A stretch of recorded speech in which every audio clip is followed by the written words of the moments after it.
একটা সময় ছিল যখন লোকের রাস্তায় বেরিয়ে ঝড় জলে আটকে পড়লে কারো বাড়িতে আশ্রয় নিত। এখন সেই সব দিন আর নেই। তো জানি না কেন ওই আশ্রয় দেওয়া বাড়িগুলোতে কিছু না কিছু গোলমাল অবশ্যই থাকত, এবং গল্পের শেষে যিনি আশ্রয় নিয়েছেন তিনি গোলমালটা বুঝতে পেরে পড়ি কি মরি করে ছুটে বেরিয়ে আসতেন সে বাড়ি থেকে। তবে গোলমাল মানেই যে খারাপ কিছু, এ ভাবনা কিন্তু ভুল। গৃহকর্তা তাকে আশ্রয় দিলেন, সাধ্যমতো খাতির যত্ন করলেন, বদলে বলতে চাইলেন কেবল একটা গল্প, এমন একটা গল্প যেটা এতদিন কাউকে বলতে পারেননি তিনি। তবে যতক্ষণ গল্পের কথক আপনার সামনে উপস্থিত নেই ততক্ষণ তার গল্প থেকে ভয়ের আশঙ্কাও নেই কিছু। ফলে নির্ভয়ে শুনতে থাকুন মার্টিন আর্মস্ট্রং এর কাহিনী অবলম্বনে আজকের গল্প পাইপ স্মোকার।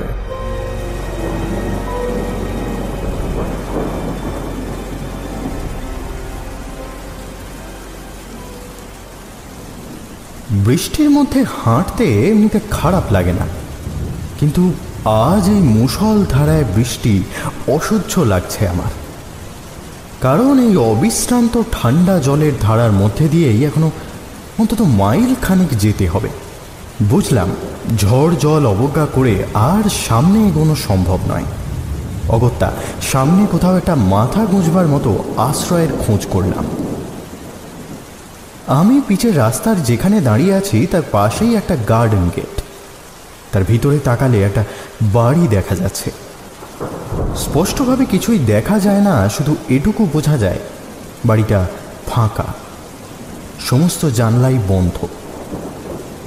সত্যি কথা বলতে গার্ডেন গেট একটা থাকলেও ভিতরের এক ফালি জায়গাটাকে বাগান বোধহয় আর বলা যায় না। জায়গাটাকে ঘিরে একটা বাঁশের বেড়া দেওয়া হয়েছে। বেড়ার নিচের দিকে লম্বা করে লাইলাকের ছোপ গুছিয়েছে। তার পাতা থেকে ক্রমাগত জল ঝরে পড়ছে মাটিতে। হঠাৎ চোখে পড়ল একটা মাঝবয়সী লোক সেই ঝোপে ঢাকা রাস্তা ধরে ভিতর থেকে বাইরের দিকে এগিয়ে আসছে।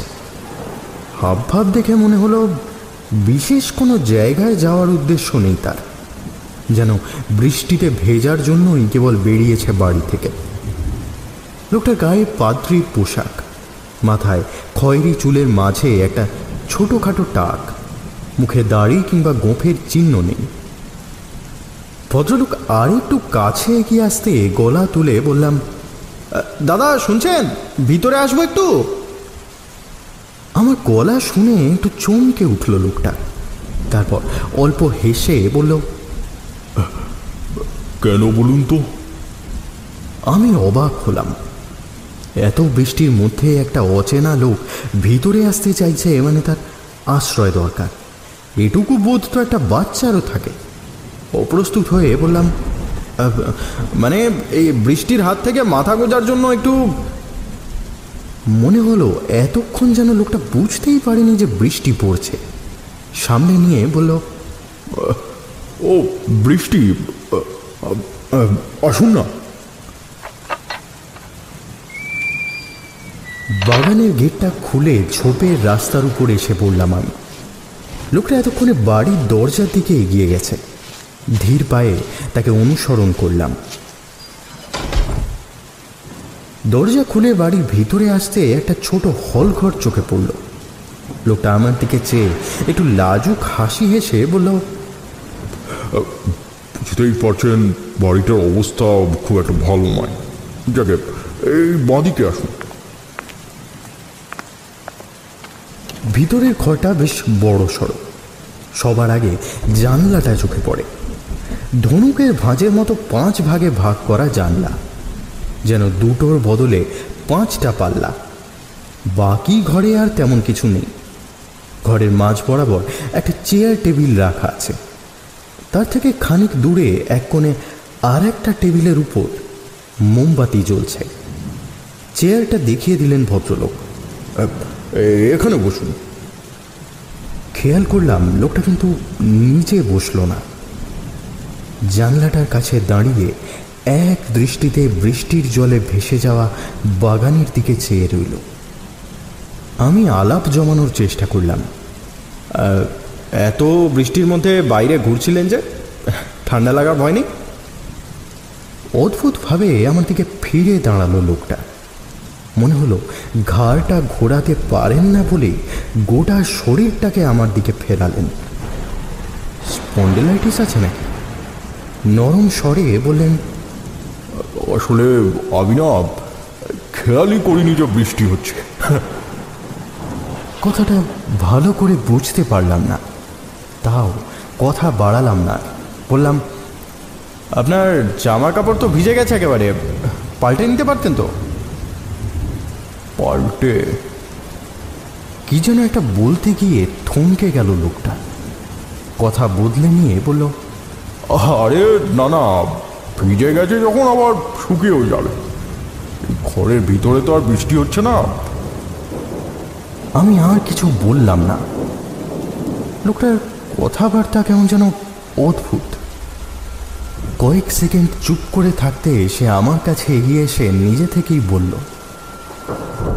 বুঝতে পারছি আপনাকে একেবারেই খাতির যত্ন করতে পারছি না। আসলে আমার একটি রান্নার মেয়ে আছে, বুঝলেন। সকাল আর বিকেলে গ্রাম থেকে এসে রান্না করে দিয়ে যায়।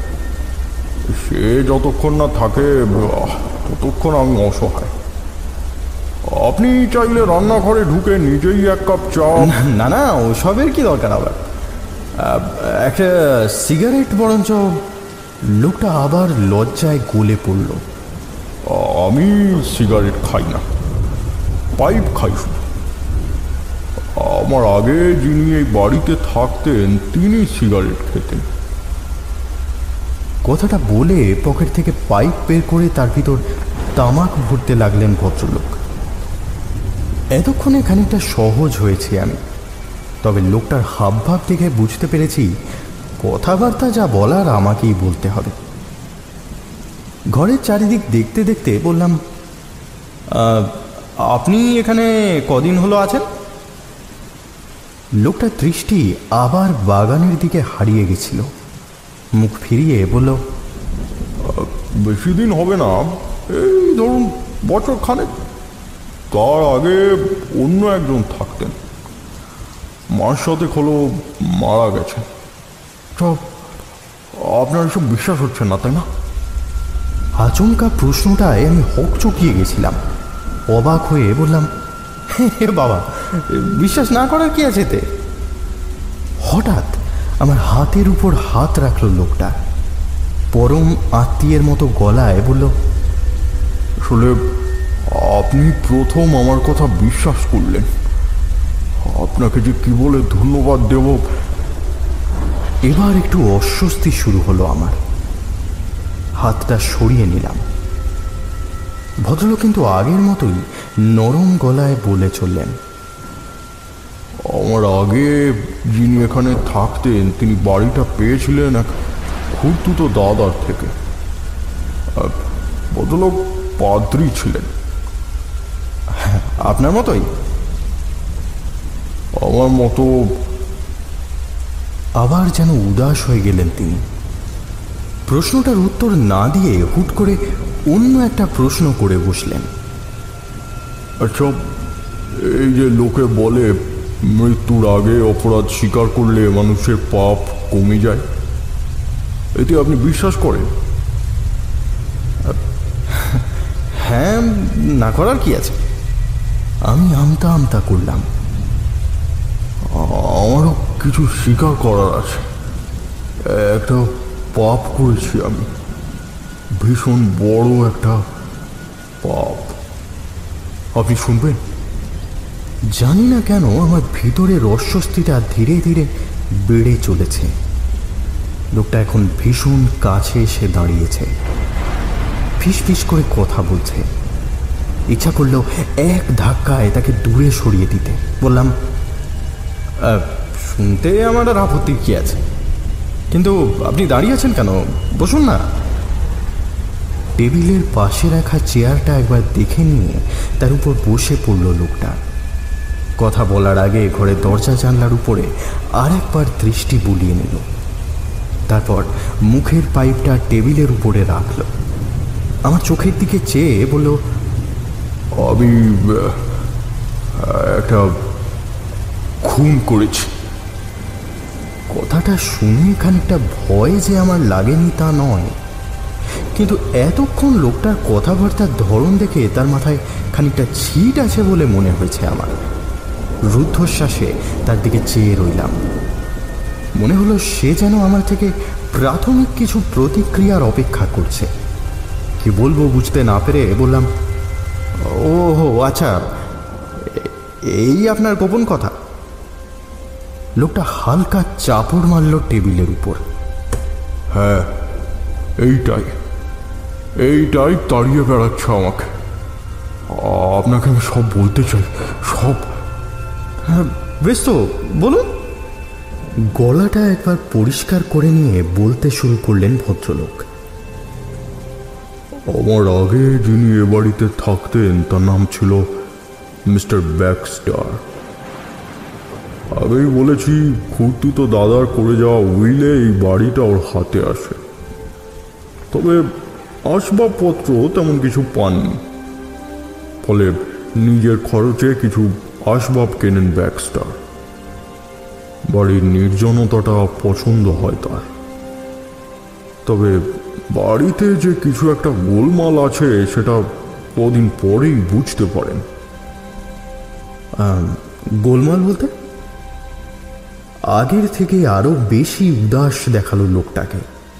থেমে থেমে বলল, মানে ধরুন, এই নোনা ধরা দেওয়াল, ভাঙা ইট আর চুন সুরকির আড়ালে এমন একটা কিছু যা মানুষকে বিপদে ফেলতে চায়। এমন কিছু যেটা ক্রমাগত লক্ষ্য রেখে চলে তার উপরে। আচ্ছা, আপনি তো কিছুক্ষণ থাকলেন এ বাড়িতে, কিছু অনুভব করেননি? কই না তো। অবশ্য ফাঁকা বাড়ি মাত্রই একটু গা শিরশির করে। সেটা ছাড়া আর কিছু লক্ষ্য করেননি? না। আশ্চর্য ব্যাপার, আপনি কিছুই বুঝতে পারছেন না, অথচ এই ঘরটাই সবচাইতে ভয়ঙ্কর। আসল কথাটা জানলে। বিরক্ত লাগলো আমার। বাইরে বৃষ্টি না পড়লে এতক্ষণে বেরিয়ে পড়তাম হয়তো। এখন বড় সড়ো বাজ পড়তে শুরু করেছে, বেরোনো উচিত হবে না। লোকটা চেয়ার ছেড়ে উঠে পড়ল। তারপর জ্বলন্ত মোমবাতির শিখায় একটা হ্যারিকেন জ্বালিয়ে সেটা টেবিলের উপরে এনে রেখে দিল। আমার দিকে চেয়ে জানলাটা দেখিয়ে বলল, একবার ওদিকে তাকিয়ে দেখুন তো, কি দেখতে পাচ্ছেন? আমি মুখ ফিরিয়ে জানলার দিকে চেয়ে প্রথমে একটু অবাক হলাম। তবে যা দেখলাম সেটা অস্বাভাবিক কিছু না। টেবিলের উপর হ্যারিকেন জ্বলায় জানলার পাল্লায় আমার প্রতিবিম্ব দেখা যাচ্ছে। তবে একটা নয়, 5টা কাচের পাল্লায় মোট 5টা প্রতিবিম্ব। হ্যাঁ, আমার 5টা ছায়া পড়েছে। ঠিক তাই। ব্যাক্সটার যখন ঠিক এই চেয়ারটায় খেতে বসতেন তখন তিনিও নিজের 5টা ছায়া দেখতে পেতেন। উনি গ্লাসে জল ঢাললে তারাও ঢালত, উনি সিগারেট ধরালে তারাও ধরাত। এই দেখেই ভয় পেয়েছিলেন উনি? আমার প্রশ্নটা যেন শুনতেই পায়নি লোকটা। উত্তর না দিয়ে হুট করে আমার দিকে বেশ খানিকটা সরে এসে বসলেন। রেভারেন্ড জেমস ব্যাক্সটার, যদি কেউ আপনাকে জিজ্ঞেস করে এ বাড়িতে এসে কার সঙ্গে দেখা হয়েছিল, তবে ওনার নামটাই বলবেন। কেউ জানে না যে। আপনি যা বললেন সেটা কারোর কাছে বলবো না, তাই তো? হ্যাঁ, আসলে কেউ জানে না ওর বদলে আমি এখানে রয়েছি। আপনার কাছেই প্রথম সব খুলে বললাম। একটু সময় নিয়ে বললাম, তো উনি যে এখান থেকে চলে গেছে এনে নিয়ে কেউ প্রশ্ন করেনি? কেউ বুঝতেই পারেনি, এমনকি মিসেস বেলোস, মানে যে মহিলা এই বাড়ির রান্নাবান্না করেন, তিনিও সন্দেহ করেননি। লোকটার কথাগুলো কেমন অসংলগ্ন। জিজ্ঞেস করলাম, কি সন্দেহ করার কথা বলছেন? আমি যে মিস্টার ব্যাক্সটার নই সেটা। আসলে আমাদের দুজনকে একই রকম দেখতে। ছবিতে দেখলে আপনি নিজেও পার্থক্য করতে পারবেন না। বুঝতে পারছিলাম এ লোকটার সঙ্গে বেশিক্ষণ থাকলে আমারও মাথা খারাপ হতে বাধ্য। বৃষ্টি পড়ুক না পড়ুক ঠিক করলাম এক্ষুনি বেরিয়ে পড়ব। চেয়ার ছেড়ে উঠতে উঠতে বললাম, আমি এবার বেরোই, বরঞ্চ না দেরি হয়ে যাবে। লোকটা অসহায় গলায় বলল, আপনি যে বললেন সব শুনবেন, আমার তো অর্ধেকও বলা হয়নি। একটা দীর্ঘশ্বাস ছেড়ে আবার বসে পড়লাম। আচ্ছা বেশ, বলুন। তো ভদ্রলোক রোজ ঠিক এই চেয়ারটায় বসে খাওয়া দাওয়া করতেন। বারবার ওই জানলাটার দিকে চোখ পড়ত তার। দেখতেন মোট 5টা ছায়া পড়েছে জানলার 5টা পাল্লায়। উনি খেলে তারাও খাচ্ছে, উনি সিগারেট ধরালে তারাও সিগারেট ধরাচ্ছে। হ্যাঁ, এতে অস্বাভাবিকের কি আছে? না, অস্বাভাবিকের কিছুই নেই, কিন্তু একদিন একটা ভয়ঙ্কর ব্যাপার ঘটল, বুঝলেন। একদিন তিনি সিগারেট ধরাতে গিয়ে দেখলেন একদম বাঁদিকের ছায়াটা সিগারেট ধরালো না, তার বদলে পাইপ ধরালো। জানি না কেন ভয়ের বদলে হাসি পেয়ে গেল আমার। সেটা গলায় মেখেই বললাম, বাব। তারপর আমার দিকে চেয়ে যেন একটু অসন্তুষ্ট হলেন ভদ্রলোক। হাসছেন? ওর জায়গায় যদি আপনি নিজে থাকতেন তাহলে মনে হয় হাসতে পারতেন না। হ্যাঁ, খানিকটা ভয়ই পেতাম, তবে ব্যাপারটা মোটেই বিশ্বাসযোগ্য নয়। আর আপনিও তো ঘটনাটা নিজের চোখে দেখেননি, তাই না? দেখিনি, কিন্তু আমি জানি ব্যাক্সটার ভুল দেখেননি সেদিন। একবার নয়, পরপর মোট 5 দিন একই ঘটনা দেখেন তিনি। তো ভদ্রলোক যদি এতই ভয় পেয়ে থাকেন তবে বাড়ি ছেড়ে চলে গেলেন না কেন? লোকটা ফিস ফিস করে বলল, যেতে পারেননি।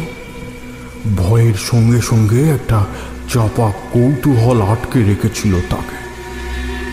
তাছাড়া 6ষ্ঠ দিন রাতে ছায়াটা চলে যায়। চলে যায় বলতে? মানে 6ষ্ঠ দিন জানলার দিকে চেয়ে নিজের 5ম ছায়াটিকে আর দেখতে পাননি ব্যাক্সটার। সেই জায়গাটা ফাঁকা ছিল। বাকি 4টে ছায়া ভয়ার্ত চোখে তাকিয়েছিল মিস্টার ব্যাক্সটারের দিকে। ফাঁকা পাল্লা দেখে একটু ঘাবড়ে যান তিনি। তারপর বাকি ছায়াগুলোর দিকে চেয়ে খেয়াল করেন তারা ওর দিকে চেয়ে নেই, চেয়ে আছে ওর কাঁধের পাশ দিয়ে ঠিক পেছনে। কেউ একটা এসে দাঁড়িয়েছিল সেখানে। ব্যাক্সটার উঠে দাঁড়ানোর আগেই 2টো হাত পেছন থেকে ওর গলা চেপে ধরে। ওর শ্বাস বন্ধ হয়ে আসে। কথাগুলো বলতে বলতে লোকটার মুখে কয়েকটা ভয়ের রেখা খেলে গেল, যেন নিজের চোখের সামনেই ঘটনাটা দেখতে পাচ্ছেন তিনি। আমার মুখ থেকেও হাসি মিলিয়ে গেছে। জিজ্ঞেস করলাম, মানে আপনি বলতে চাইছেন সেই হাত দুটো 5ম ছায়াটিরই ছিল? সাপের মতো হিস হিস শব্দ করে নিজের হাত দুটো উপরে তুলে ধরল লোকটা। হ্যাঁ, আমার এই হাত দুটো। আমি কিছু বলতে পারলাম না। প্রায় হাঁপড়ের মতো নিঃশ্বাস নিতে শুরু করেছে লোকটা। সেটা খানিকটা শান্ত করতেই বললাম, মানে মানে আপনি বলছেন আপনি নিজেই মিস্টার ব্যাক্সটারের সেই 5ম ছায়া? টেবিলের উপর রাখা পাইপটা দেখিয়ে দিল লোকটা। চাপা গলায় বলল, হ্যাঁ, আমি সেই পাইপ স্মোকার।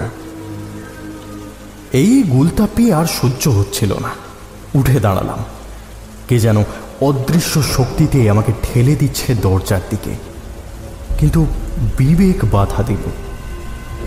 লোকটার মাথার যে অবস্থা, তাতেই ফাঁকা বাড়িতে একা ফেলে যাওয়া উচিত হবে না। এই উদ্ভট চিন্তা ভাবনা করতে করতে নিজের কিছু ক্ষতি করে ফেলতে পারেন যে কোনো সময়। ঘুরে দাঁড়িয়ে বললাম, তো খুন করার পর তার দেহটার কি করলেন? মনে হলো লোকটার দম বন্ধ হয়ে আসছে। দেহ উত্তেজনায় থরথর করে কাঁপছে। কাঁপা কাঁপা হাত দুটো নিজের বুকের উপরে আছড়ে ফেললেন তিনি। গড়গড়ে যন্ত্রণাক্লিষ্ট গলায় বললেন, এই সেই দেহ।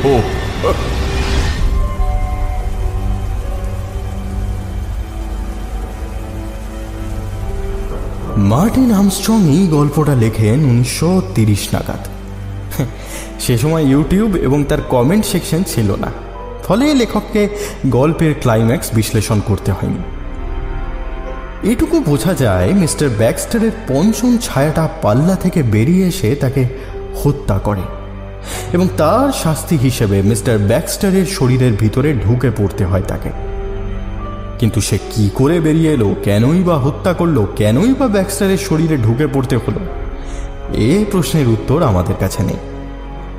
আমাদের এই ভিডিওটা স্পন্সর করার জন্য বিশেষ ধন্যবাদ দেবমাল্য ঘোষ, সৌম্যজিৎ বিশ্বাস, দেবাদ্রি চ্যাটার্জি, শ্রেয়ান চৌধুরী, সৌভিক দাশগুপ্ত, অরিজিৎ সরকার এবং সপ্তর্ষি রায়কে। শুনছিলেন মার্টিন আর্মস্ট্রংয়ের কাহিনী দ্য পাইপ স্মোকার। সবাই ভালো থাকবেন। শুভরাত্রি।